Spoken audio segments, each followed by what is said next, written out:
tous et à toutes. Tam Gopalji Mandir. Donc on va lire un verset du Shri Chaitanya Charitamrita.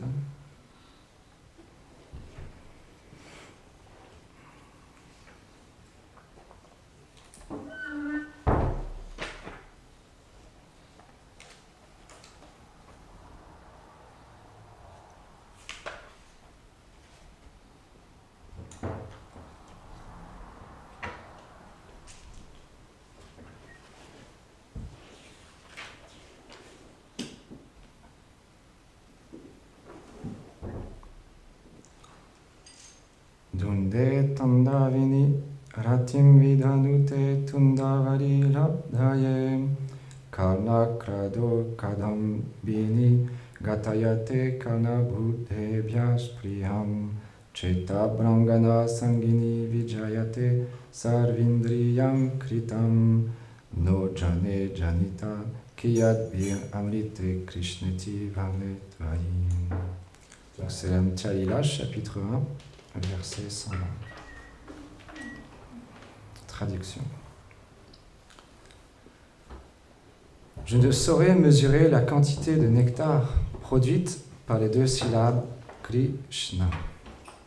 Lorsqu'on chante le saint nom de Krishna, il semble danser sur les lèvres si bien qu'on voudrait avoir une infinité de bouches. Et lorsqu'il pénètre au creux de l'oreille, son effet est tel qu'on souhaiterait posséder des millions d'oreilles. De plus, lorsque le Saint-Nom s'ébat dans le jardin du cœur, il subjugue les activités du mental au point de rendre tous les sens inertes. Om Aganati Mirandasya Ghanam Janam Sharakaya Shakshu Mritam Yena Tasme Shigulave Namaha Namo Vishnu Padaya Krishna Prestaya Bhutale Shrimati Bhakti Vedanto Swami Tinamine Namaste Sarasvati Deve Gauravani Pracharine Nirveshesha Shanyavadi Pashyata Deshatarine Jaya Shri Krishna Chaitanya Prabhu Nityananda Shri Advaita Gadadhara Shivasadi Gaura Bhaktavrinda Hare Krishna Krishna Krishna Hare Hare Hare Rama Rama Rama Hare Hare Vrindai Tulasi Devyaye Priyaye Keshavasya Cha Krishna Bhakti Pratyadevi Satyavate Namo Namaha Vanchakarpatarubhyacha Kripa Sindhu Vyayevacha Patitanam Pavanebhyo Vaishnavebhyo Namo Namaha. Il y a un Vaishnav qui voyage beaucoup, qui fait de nombreuses conférences devant des centaines et des centaines de personnes. Et ça faisait vraiment des années qu'il faisait ce service pour son maître spirituel, pour Srila Prabhupada et tout notre groupe Parampara, de partager les gloires de Shri Chaitanya à travers le monde pour aider les gens à comprendre leur véritable nature. Et donc il avait pour habitude, quand il parlait, c'est un très, très bon orateur. Et régulièrement, il y avait des jeunes qui venaient le voir, ou des dévots qui disaient « Waouh, Prabhu, super, tu as fait une très belle conférence, merci beaucoup, j'ai beaucoup apprécié. » Et puis un jour, il avait donné une conférence dans un endroit public, et il y a une personne qui est venue le voir et qui lui a dit « Oh, j'ai vraiment pas du tout apprécié ton discours, et ça m'a pas du tout plu. » Donc là, il ne savait plus où se mettre, il ne savait pas quoi dire. C'était la première fois que ça lui arrivait. Et donc le lendemain, il a donné la conférence devant tout le monde, et il y avait cette même personne dans le public. Et il avait tout préparé, son texte, il avait préparé ce qu'il allait dire, tout était prêt. Et là, il n'y arrivait plus. Il n'arrivait plus à parler. Et il a vu Krishna qui le reprenait. C'est de cette manière-là, il a compris que le désir de position, quand on a des qualités ou qu'on apprécie notre service, c'est quelque chose qui est inévitable au début dans le service de dévotion, que de prendre les choses pour nous et de pas voir qu'on est simplement un instrument, qu'on rend un service à notre maître spirituel. Et partager ce point, c'était vraiment intéressant. Il a beaucoup appris.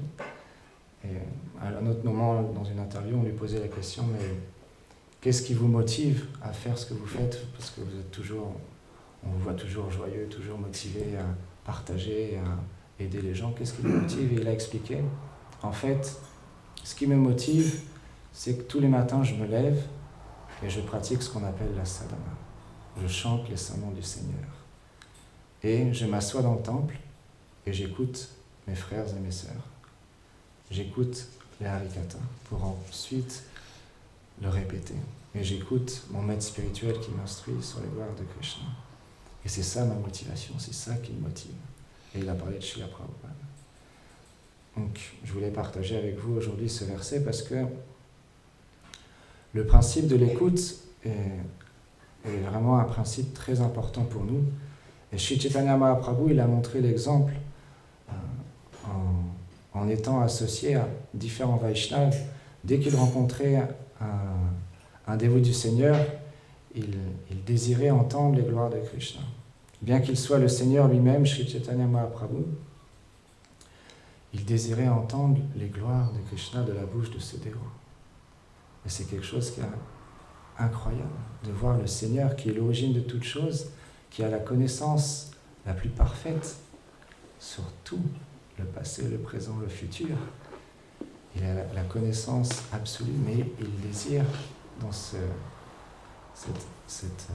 incarnation de Mahaprabhu écouter les doux sentiments d'amour entre Radha et Krishna.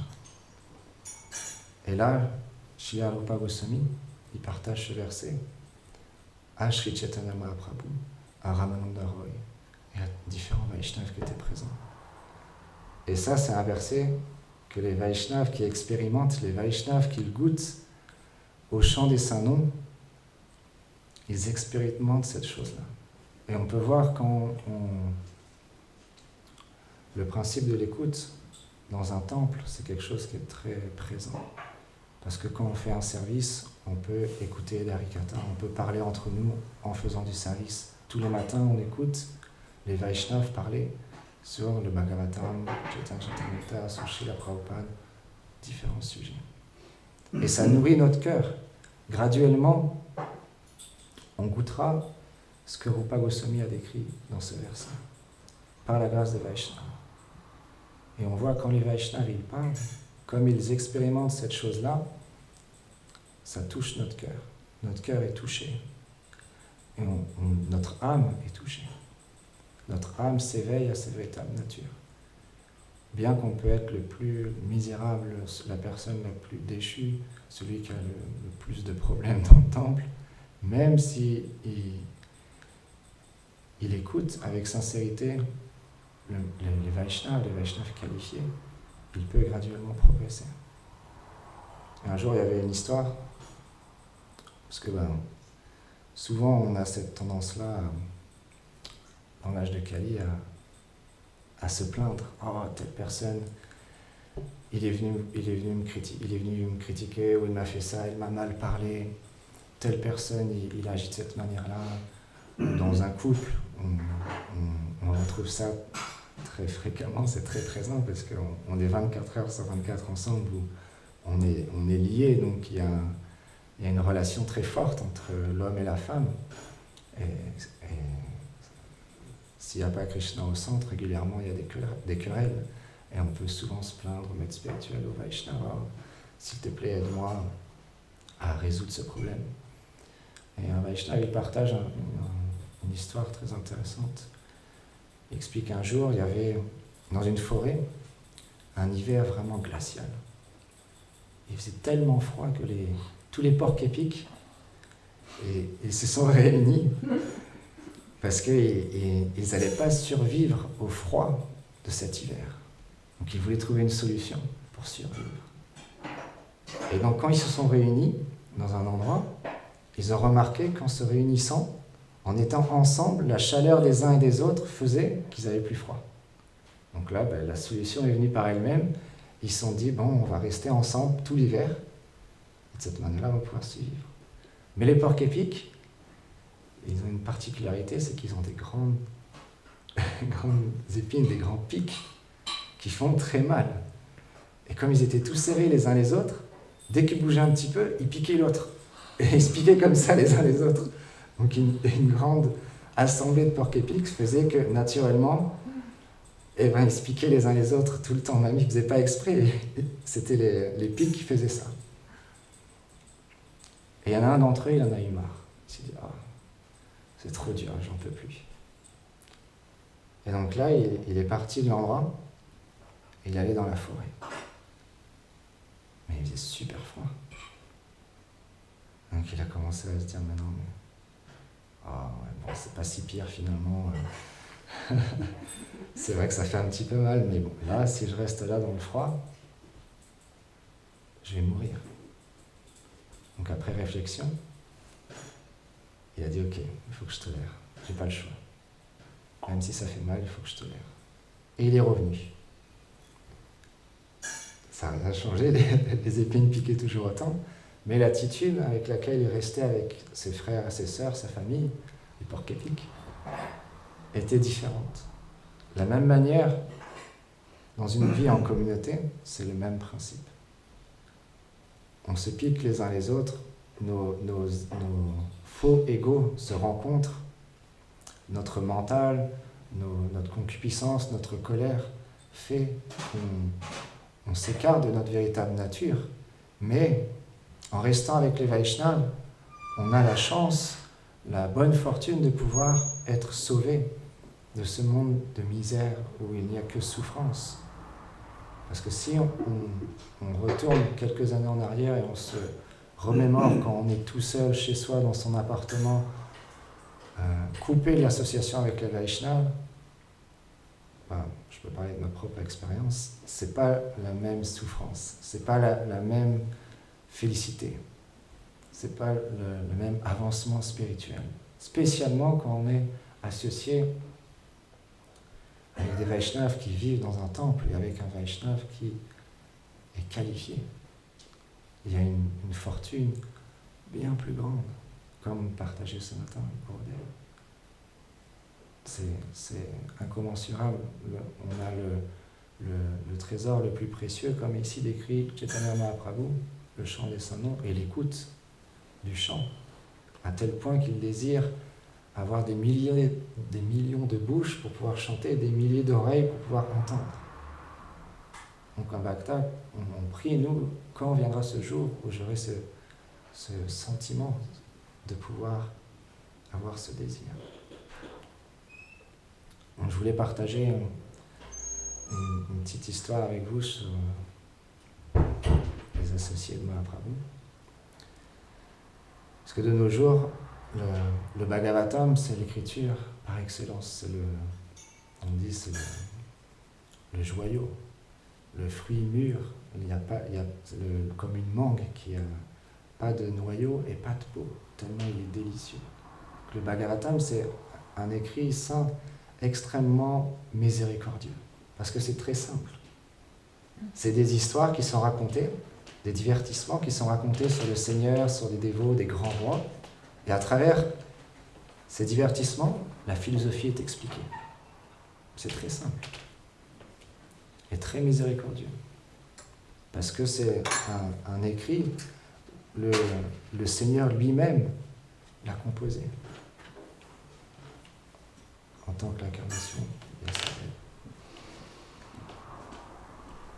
Et c'est son fils même qui est venu le réciter à Maharaj Parikshit.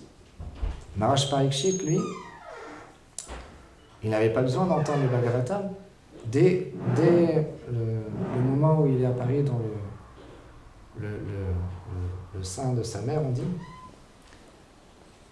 il avait déjà vu le Seigneur. Il avait déjà vu le Seigneur suprême. Donc il avait déjà obtenu la perfection. Mais désirer qu'au moment même où il a su qu'il allait, dû à la malédiction, mourir, quitter ce monde, entendre le Bhagavatam. Ça montre à quel point l'écoute des gloires du Seigneur sont très puissantes. Mais de nos jours, le Bhagavatam, c'est facilement accessible. On a juste qu'à chercher sur Internet, où on peut aller dans une boutique ou dans un temple et acheter un Bhagavatam. Et puis quand il n'y en a plus, hop, on refait une commande sur Internet et on en imprime de nouveau. Très facile. Mais à l'époque de Sri Chaitanya Mahaprabhu, il y a plus de 500 ans, le Bhagavatam était un écrit très précieux. Il est toujours précieux, mais très rare. Très rare. À tel point qu'un jour, Srinivasa Acharya, il désirait rencontrer, obtenir le darshan de Mahaprabhu. Mais Mahaprabhu n'était plus... Il avait clos ses divertissements, il n'était plus présent sur cette terre. Il était retourné dans ses divertissements éternels. Donc Mahaprabhu lui est apparu dans son cœur et il lui a dit « Ne t'inquiète pas, tu vas aller rencontrer... » Parce qu'il était venu de Navadvip à Jagannath Puri pour voir Sri Chaitanya Mahaprabhu. Et Mahaprabhu n'était plus là. Il lui dit « Ne t'inquiète pas, va rencontrer Gadadhar à Tata Gopinath et écoute le Bhagavatam de lui. » Donc là, Srinivas s'est dit « Ok, super, moi, ça tombe bien, je suis à Jagannath Puri. Je vais aller voir Gadadhar et entendre le Bhagavatam. » Donc il est arrivé à Tata Gopinath et il a vu Gadadhar assis avec des larmes dans les yeux qui coulaient, complètement empli de séparation. Parce que Gadadhar, c'est Srimati Radharani. Comment elle peut vivre sans son Seigneur adorable? Mahaprabhu n'était plus là. Donc c'est des torrents de larmes qui coulaient de ses yeux. Et Srinivas lui a dit, mais Mahaprabhu m'a envoyé, s'il te plaît, m'a envoyé te rencontrer, s'il te plaît, enseigne-moi le Bhagavatam, s'il te plaît.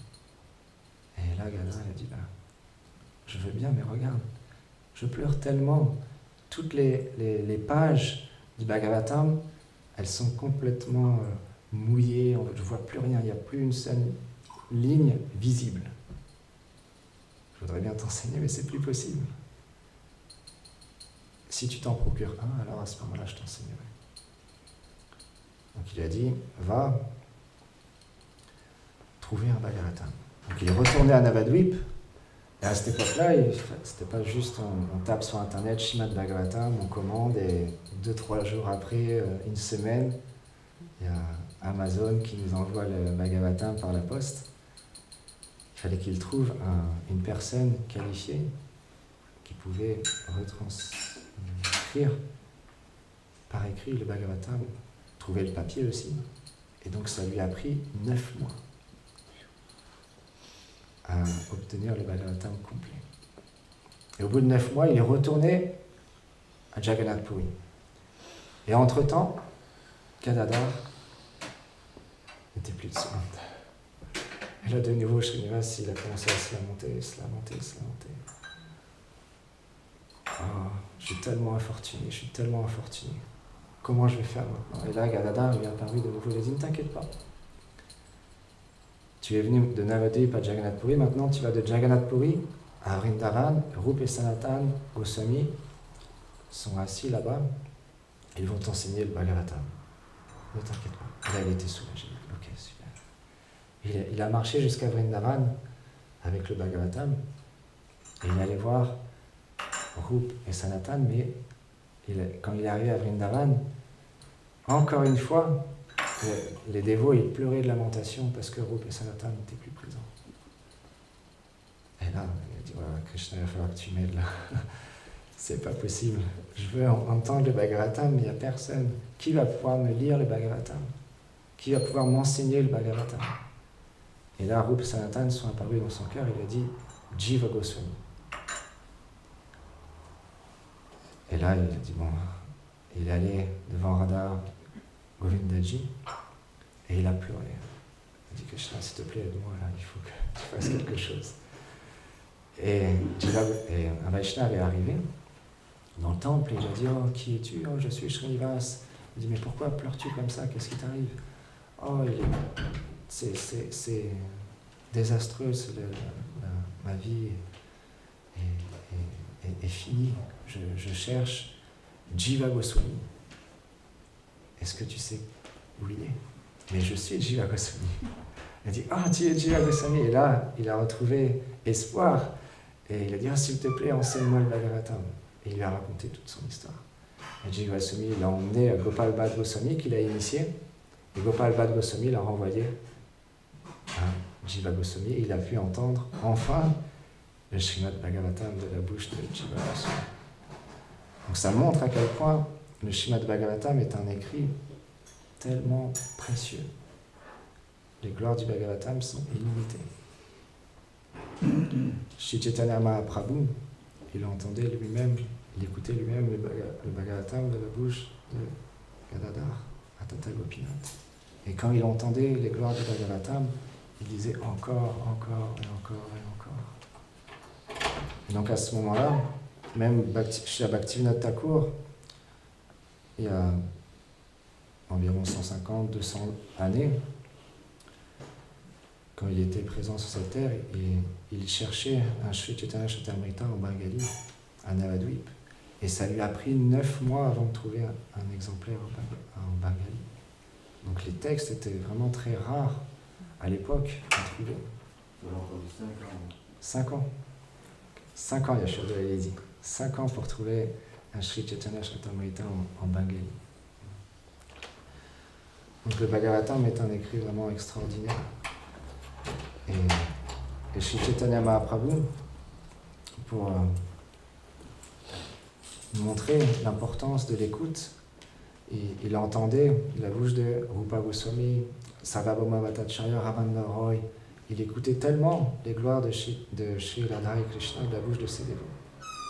Donc nous-mêmes, quand on a l'opportunité de pouvoir entendre la bouche d'un dévot du Seigneur, qualifié, notre fortune n'a pas de limite. Et simplement, comme il disait, comme expliquait Gurudev ce matin, il y a quelques jours aussi, tout dépend de l'attitude avec laquelle on écoute, on sert les Vaishnavas. C'est l'ingrédient clé qu'on a encore une fois récité ce matin. Et malheureusement, dû à notre inqualification, notre ignorance, on oublie les erreurs qu'on a faites et on ne prend pas enseignement pour pouvoir changer. Moi le premier. Donc c'est quelque chose qui est très triste au quotidien de voir qu'on se fait avoir de nouveau par notre mental, par notre concupiscence, par notre désir de reconnaissance. Parce que pourquoi on ne goûte pas le Saint-Nom? Les Vaishnavas les expliquent, c'est juste parce qu'on veut être le jouisseur. On veut être celui qui obtient l'adoration. Quand on était à l'école, on a tous pu expérimenter la même chose. Si le professeur il nous demandait, voilà, la petite fille au premier rang qui a des lunettes avec ses nattes, la première de la classe, la chouchou de la prof, celle qui a les meilleures notes, qui est bien plus intelligente que tout le monde, elle nous demande d'aller devant tout le monde, au tableau, dire Nathalie est la meilleure de toutes les élèves. Nathalie est la meilleure de toutes les élèves. Nathalie est la meilleure de toutes les élèves. Ça va être difficile parce qu'il y a l'envie, il y a la jalousie, il y a le désir de vouloir être au centre. C'est de la même manière quand on chante les saints noms. C'est des offenses au saint nom, mais on pense qu'on est le contrôleur, celui qui doit recevoir l'adoration. On désire avoir le respect des autres. On désire, même subtilement, on pense, ah non, mais moi j'aime Krishna, j'ai pas envie qu'on m'adore, j'ai pas envie qu'on me glorifie, mais subtilement c'est là. On peut l'admettre, ou on peut ne pas l'admettre, mais subtilement c'est là. Tant qu'on n'est pas réalisé, c'est encore présent. Et donc parfois, Et même souvent, on se fait avoir par cette tendance de vouloir recevoir l'adoration, de vouloir contrôler les choses, ou de vouloir obtenir le respect des frères et des sœurs. Et comme le porc-épic, à ce moment-là, on s'écarte de notre véritable identité, parce que l'âme, elle n'est pas faite autre chose que pour servir. Donc si on veut être servi, c'est comme un poisson qu'on met hors de l'eau. Il n'est plus dans son élément. On se retrouve déconnecté. Parce qu'à ce moment-là, on veut recevoir l'adoration, on veut recevoir le respect des autres. Qu'on se coupe de la miséricorde du Seigneur. Mais les Vaishnavas, ils sont très miséricordieux. Parce que quand ils parlent, on dit « Oh Magana Timilandasya », il nous réveille, il nous sort du puits dans lequel on s'est enfoncé nous-mêmes. Et il nous sort de ce puits, il nous dit « Mais écoute, ok, c'est bon, tu n'es pas ce corps, tu n'es pas ce mental, tu n'es pas cette fille, cet homme que tu penses être. Tu es une âme spirituelle, vas-y, sers, fais du service, tu verras, tous tes problèmes vont partir. » Et Srila Prabhupada, on voit, il a fondé des communautés, des temples, pour permettre aux dévots, aux gens qui étaient intéressés à retrouver leur véritable nature, lien avec le Seigneur, de pouvoir se réunir et parler sur Krishna, et chanter les gloires de Krishna. Parce qu'il avait conscience que dans un monde dans lequel, comme nous, on vit, un monde où il y a très peu de conscience spirituelle, où on a, voire pas du tout, été enseigné dès notre enfance à cultiver cette chose-là. Il fallait vraiment qu'il y ait une force, que les dévots puissent être ensemble et être plus forts, comme cette histoire avec les porcs-épics, pour pouvoir surmonter les épreuves et progresser dans notre vie spirituelle. Parce que sans les Vaishnavas, notre progrès spirituel va être infime. Seul dans notre appartement à chanter les saints noms ou à étudier ou à faire différents services, c'est très difficile. Mais quand il y a un Vaishnava qui nous encourage et nous guide sur le chemin spirituel, ça devient très facile. On se laisse juste guider par lui. Et écouter un Vaishnava, c'est très simple. Il a juste à s'asseoir, on se met en cercle autour de lui et il parle. Et on écoute. Et c'est un service qui est vraiment très très simple, basique, mais tellement important et qui nous fait progresser et qui nous fait réaliser nos erreurs et qui nous fait réaliser notre identité.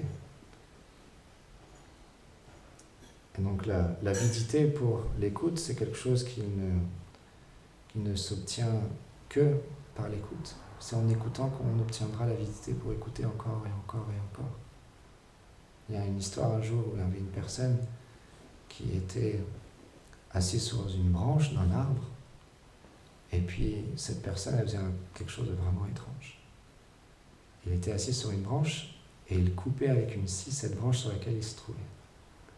Donc il allait tomber avec la branche. Et là, il y a des personnes qui sont arrivées parce qu'il y avait une reine qui était orgueilleuse de sa beauté et de sa position de reine, et qui voulait la marier avec quelqu'un de simple. Et donc là, ils ont vu cette personne et dit « Ah, ça c'est peut-être le bon client. On va lui proposer de se marier avec la reine, avec la princesse. » Et donc, ils ont dit « Hé, toi, viens, descends de l'arbre, là. Viens, on va te proposer quelque chose d'extraordinaire. » Et ils lui ont dit « Voilà, est-ce que ça te plairait de te marier avec la princesse qui a une opulence, un palais gigantesque et puis une beauté extraordinaire ?» Et il n'a pas pensé, mais moi je suis juste un idiot, j'étais sur ma branche en train de couper. Il n'a pas pensé à sa qualification, il a dit « Bah oui, tout de suite, il a dit oui, ok. » Il n'y a pas de problème. Et donc là, ils l'ont amené avec la princesse. Et donc la princesse, elle, naturellement, elle ne voulait pas se marier avec lui, mais lui, il ne voyait pas pourquoi. Lui, il désirait juste avoir cette position. De la même manière, même si on n'a pas de qualification, on est juste qu'un idiot, un sot, on est simple. Les Vaishnavas sont tellement puissants qu'ils vont faire en sorte qu'on obtienne les qualifications. Il faut simplement s'associer avec eux et on obtiendra la qualification. Il y a une histoire que Hridayodhana Maharaj raconte. Il y avait Srila Prabhupada qui marchait dans un parc avec des dévots. Et à ce moment-là, il y a une personne vraiment comme un SDF un peu particulier qui s'est avancé et qui a commencé à se jeter sur Prabhupada, lui toucher les pieds. Les dévots l'ont pris, ils l'ont fait partir. Mais il est revenu et de nouveau il a fait cette chose-là. Et après, une troisième fois, devant le temple, il est arrivé, il a touché les pieds de Prabhupada. Et là, à ce moment-là, Prabhupada il lui a caressé les cheveux, il lui a dit « T'inquiète pas, ça va aller. » Il lui a chanté « Krishna, Krishna ». Et il a demandé aux dévots « Accueillez-les au temple ». Un SDF, quelqu'un qui vivait dans la rue, il venait juste de rencontrer les dévots. Et il est invité à vivre au temple. Et il était très simple. Donc les dévots, ils l'ont mis à faire la vaisselle, à faire du ménage. Et puis lui, il était engagé dans le service de dévotion dans le temple, associé avec les dévots. Et un matin, il disait toujours « Prabhupada m'a sauvé, Prabhupada m'a sauvé, Prabhupada m'a sauvé ». Il avait une grande foi en Prabhupada. Gratitude. Et donc un jour, il y a des dévots qui sont partis en Sankirtan distribuer des livres. Ils sont arrivés dans le lieu où ils voulaient distribuer des livres, partager la connaissance. Et donc, juste avant d'arriver dans le lieu, il est rentré dans la voiture pour partir avec eux. Mais les dévots ont dit « Mais non, mais pourquoi tu viens avec nous? Tu devrais plutôt rester ici. » Parce qu'ils le voyaient vraiment, c'était quelqu'un de très simple. Et il a insisté « Non, Prabhupada m'a sauvé, je vais aller distribuer des livres. » Ok. Donc là, ils l'ont pris, ils l'ont amené avec eux. Et puis, ils sont arrivés à l'endroit, ils ont arrêté la voiture. Puis les dévots, ils avaient un peu comme leur rythme. Donc d'habitude, ils s'arrêtaient dans la voiture, ils prenaient prashad, ils préparaient leur sac, tout ça. Mais lui, tout de suite, ils sont arrêtés. Il est sorti du véhicule et il a commencé à aller avec son sac distribuer des livres aux gens qu'il rencontrait. Et puis les dévots, ils voyaient ce qui se passait dans la voiture, de loin, ils se demandaient vraiment ce qui se passait. Parce qu'au bout de quelques instants, je ne sais pas combien de temps exactement, au bout d'un moment, il est revenu à la voiture. Et puis les dévots ont dit alors, comment ça s'est passé? J'ai plus de livres. Il avait tout distribué. Et il disait aux gens, voilà, Prabhupada m'a sauvé, prenez ces livres. Et il distribuait comme ça la miséricorde aux gens. Et lui-même, il expérimentait quelque chose. Je ne connais pas ce Vaishnava, mais c'était à Paris. Yashoda, il partage, c'était à Paris. Donc, c'était un SDF quand ils l'ont rencontré. Il est resté après ou il est parti? Oui, il a continué à distribuer des livres. Il a du mal à parler. Donc il disait simplement aux gens, nous on fait un peu de papa, il disait papa, personne. Prenez le livre, il vendait plein de livres. Ah ouais. Donc il expliquait à Shadduel que donc ce dévot, quand il allait dans la rue, il montrait une photo de Srila Prabhupada, et il disait Prabhupada m'a sauvé, parce qu'il avait du mal à parler. Et pour finir, j'ai écouté une classe de Srila Gaur-Govinda Maharaj, et il partageait un point très intéressant, parce qu'il y a une personne qui lui a posé une question.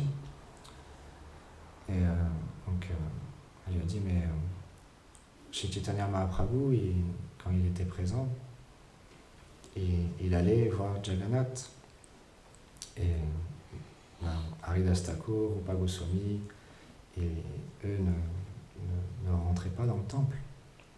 Et elle se posait la question, mais par exemple, chez la Prabhupada, quand il est allé à Jagannath Puri, quand on a refusé l'entrée à ses disciples, il a dit moi je rentre pas dans le temple non plus. Et il est resté avec ses disciples. Donc elle se demandait pourquoi il avait agi comme ça. C'est l'humeur de Gangana. J'ai dit vous comprenez pas les Vaishnavas, mais Les Vaishnavas, ils sont tellement miséricordieux, ils donnent tellement d'amour à ses disciples. C'est comme leur expansion, ils ont tellement d'affection pour eux. Vous ne pouvez pas comprendre à quel point ils ont de l'affection pour eux. Donc dans son sentiment, Prabhupada, il voulait être en compagnie de ses dévots, de ses disciples. Et il montrait à quel point l'amour d'un Vaishnava pour ses dévots, c'est quelque chose qui est très précieux. C'est vraiment notre bonne fortune de pouvoir être associé avec un Vaishnava qui nous affectionne malgré nos conditionnements, parce que c'est juste des couches qui nous recouvrent. Le Vaishnava, il ne voit pas tout ça. Il voit notre identité, ce qu'on est véritablement. Parce qu'il connaît notre identité éternelle, il sait à quel point on est cher à Radha et Krishna. Bien qu'on soit encore une âme conditionnée, l'âme en elle-même, elle donne de nature, elle est pure, elle est parfaite. Quand véritablement on réalisera notre identité, ça sera comme un rêve. Ce monde, c'est juste comme un rêve.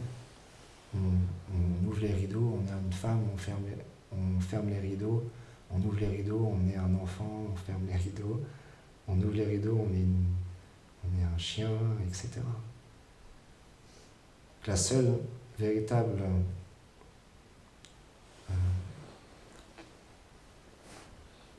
qualification qu'on a, c'est de pouvoir être au pied des Vaishnavas. Et comment on reconnaît un Vaishnava? On ne reconnaît pas un Vaishnava avec nos yeux. Nos yeux qui sont emplis de défauts, qui sont juste sujets aux 3 gunas. Comment on va pouvoir reconnaître un Vaishnava avec ses yeux? C'est pas possible. C'est avec les oreilles, avec l'écoute. En écoutant un Vaishnava parler sur Krishna, comprendre la réalisation d'un Vaishnava, le cœur d'un Vaishnava. Et là, on va pouvoir voir qui est un Vaishnava. Et en priant la miséricorde de Nitai, de Gauranga, on va pouvoir véritablement, en priant, leur demandant, mais s'il te plaît, emmène-moi au pied d'un Vaishnava. S'il te plaît, donne-moi la bonne fortune de pouvoir être associé avec un Vaishnava. Je ne suis pas qualifié pour savoir qui est qui. Il n'y a que toi qui peux me guider, qui peux m'aider. Et de cette manière-là, quand on obtient cette bonne fortune, on reste associé avec les Vaishnavas. Et on prie simplement qu'ils ne nous rejettent jamais, qu'on puisse simplement rester à leurs pieds. Même si on désire parfois être comme le centre et recevoir l'adoration. Comme ce n'est pas notre nature, on se repent, on se recentre, et de nouveau, on reprend notre service. Et prier les Vaishnavas et les frères et les sœurs qui nous entourent de pouvoir être miséricordieux, comme ce porc épic, comme c'était les dévots ces derniers temps, ils disaient faire la boucle de ce porc épic qu'à un moment donné il a voulu partir et il est revenu. Donc il faut prier pour jamais vouloir quitter l'association des Vaishnavas. Même si on se fait piquer, même si nous-mêmes on pique, il faut implorer les Vaishnavas, s'il vous plaît, pardonnez-moi, je vous ai piqué, mais je veux rester avec vous. Oh, tu veux dire quelque chose?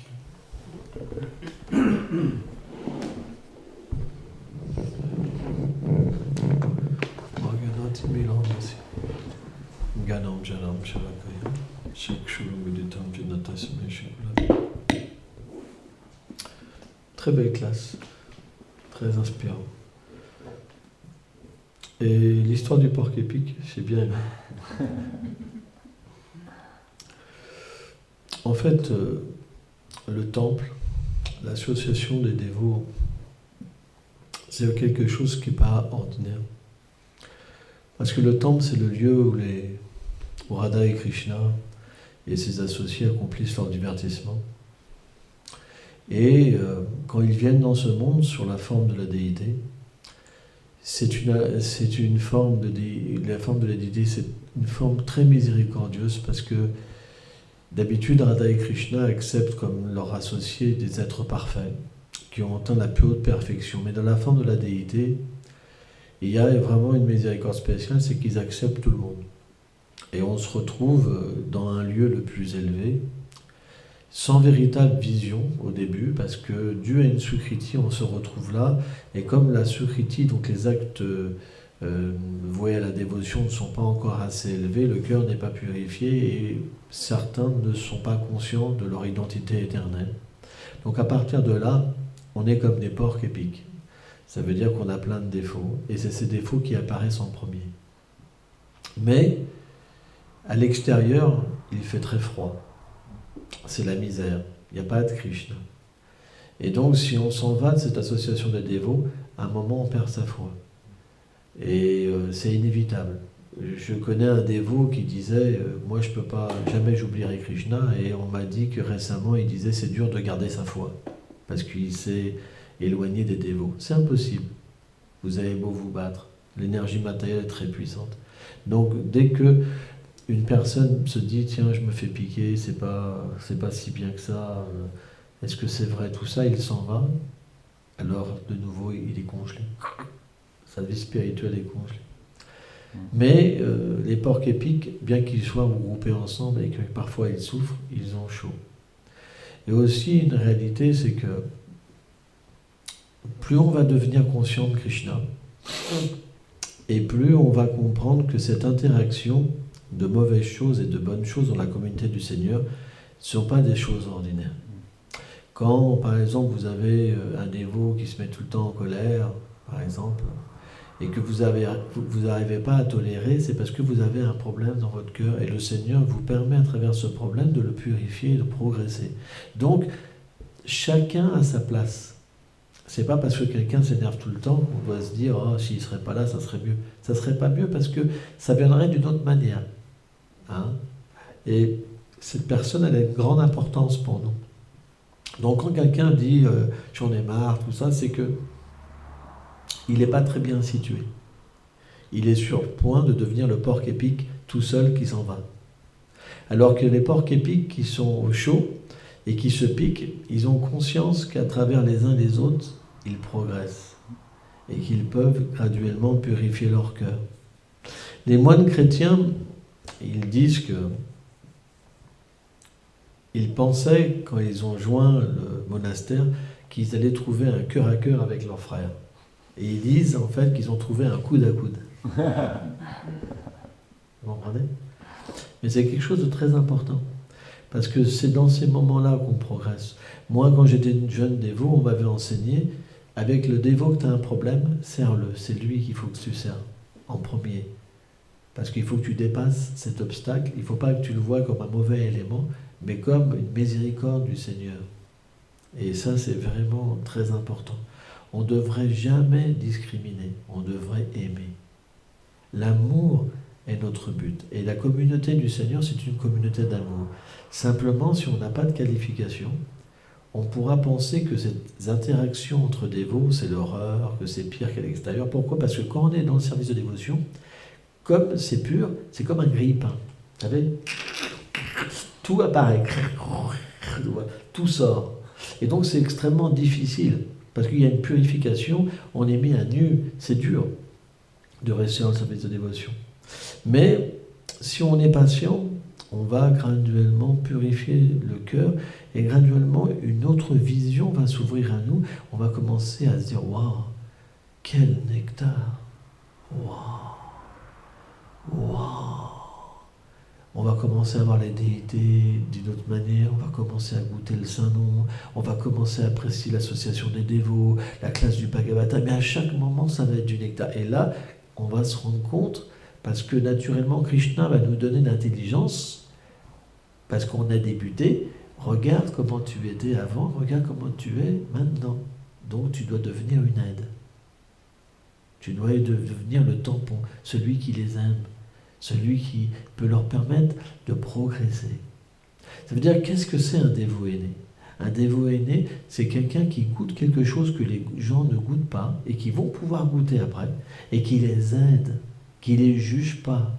C'est ça un dévot aîné, c'est quelqu'un qui aime et qui dit « t'inquiète pas, c'est pas grand-chose l'obstacle que tu as, c'est pas grand-chose. J'avais le même. Attends un peu. Moi, je t'aime. Pars pas. Sois pas comme le porc épic tout seul.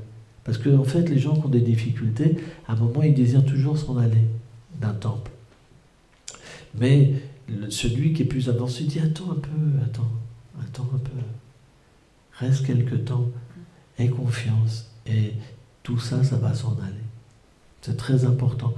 Ce matin, pendant le japa, j'expliquais un point qui est important et je voudrais le réexpliquer. Le Seigneur nous a demandé d'avoir une attitude particulière. Trinadapi sunishina tadurapi saishtuna medena manena ketana sadali, très plus humble qu'un brin d'air, plus tolérant que l'arme, offrir son respect à tous les êtres sans vouloir en retour, c'est super élevé. Personne ne peut arriver à ce niveau-là par le Seigneur lui-même et ses associés éternels. C'est impossible pour une âme conditionnée. Et le pire, c'est qu'il a dit que simplement une telle personne peut constamment chanter de ça. Donc, Katanya Sadhara. Ça veut dire que le chant va lui-même se manifester dans le cœur comme une boucle. Il va être emporté dans le monde du Saint-Nom. Personne ne peut atteindre ça. Et j'expliquais que Krishna, il y a une chose particulière qu'il observe, c'est l'effort. Si on fait un effort pour être meilleur, un meilleur membre dans la communauté, pour être un membre aimant, alors Krishna va nous donner sa miséricorde. Il va nous donner le goût, même si on a des imperfections. Il va nous donner des réalisations, même si on a des imperfections. Et après, comme les réalisations de notre condition éternelle vont s'établir dans notre cœur, on va plus s'identifier à un homme, à une femme, on va s'identifier, on va toujours avoir cette empreinte de qui on est éternellement. C'est ça une réalisation spirituelle. Et naturellement, graduellement, donc notre attitude envers les êtres va changer et cet amour et ces qualités vont imprégner notre vie. Mais qu'est-ce que veut le Seigneur? C'est qu'on fasse un effort. Et pas qu'on devienne comme un mauvais porc épic. Ça veut dire qu'on attend des autres qu'ils soient meilleurs avec nous, ceci, cela, non. On ne doit pas attendre des autres. On doit faire un effort. Et cet effort fera qu'on va recevoir la miséricorde. Et quand cette miséricorde elle est atteinte, c'est pas qu'on s'enorgueillit, on devient très humble, on devient très aimant quand cette miséricorde arrive. On devient vraiment un membre de la communauté qui est dévoué à que tous atteignent le même succès. C'est à ça qu'on reconnaît quelqu'un qui progresse. Par contre, on a vu dans le passé tellement de sannyasis tomber, mais ils n'avaient pas cette attitude-là. Un Vaishnava, c'est quelqu'un qui est aimant. C'est quelqu'un qui a de l'amour. C'est quelqu'un qui veut qu'on progresse. C'est à ça qu'on reconnaît un Vaishnava. C'est pas quelqu'un qui débarque dans un endroit et qui veut s'imposer. Un Vaishnava, il est même méconnaissable. Vous savez, quand Krishnas Babaji Maharaj, il allait voir Srila Prabhupada, Krishnas Babaji Maharaj était un dévot tellement avancé. Il ne mangeait même pas, il ne dormait même pas, il faisait bhajan toute la journée. Et il était tellement humble qu'une fois il a attendu à la porte de Prabhupada et ses dévots, les disciples de Prabhupada ne voulaient même pas le laisser rentrer. Il le prisait pour un être ordinaire. Et Prabhupada, à un moment, il a senti, il dit, il n'y a pas quelqu'un ici. Et en fait, il était avec des gens importants. Et dès que Krishna Babaji Maharaj est rentré, il a tout oublié, Prabhupada. Parce que c'était son frère en Dieu très très cher. C'était un pur dévot par Mamsa, très très avancé. Et automatiquement, en fait, les dévots expliquaient ceux qui étaient là. Prabhupada, il faisait que rire dès qu'il était avec. C'est fini, quoi. Il était dans une ambiance d'amitié, quoi. Et il faisait que rire, quoi, Prabhupada. Et tous les deux, ils faisaient que rire. Tu vois ? Donc, les dévots, bien que Srila Prabhupada était une personne extraordinaire, avant tout, c'est quelqu'un qui voulait que tous on développe l'amour de Dieu. C'était ça son travail. Alors bien sûr, comme c'est un personnage extraordinaire, il avait une mission extraordinaire, il ne pouvait pas être présent pour chacun, etc., etc. Vous comprenez ? Mais sa miséricorde, elle a été de pouvoir que tous, même après son départ, on puisse développer cet amour. Donc, en marchant dans ses traces, on rejette ce principe de vouloir un badge, je suis un dévoué né, je suis qualifié, comme beaucoup, ils sont tombés dans le piège. C'est pas un petit pourcentage de dévots, c'est un gros pourcentage de personnes, vous les voyez d'ici de Prabhupada, ceci, cela, ils sont juste dans, excusez-moi, le culte du corps, quoi. C'est pas si simple que ça. T'es GBC et tu crois que t'as atteint le succès, mais c'est rien, quoi. C'est juste un poste comme maire à la ville, toi. C'est juste des administrateurs, ça ne veut rien dire avec la bhakti. Tu vois. La bhakti, c'est quelque chose qui rend très petit. Plus on va développer la bhakti, plus on sera petit.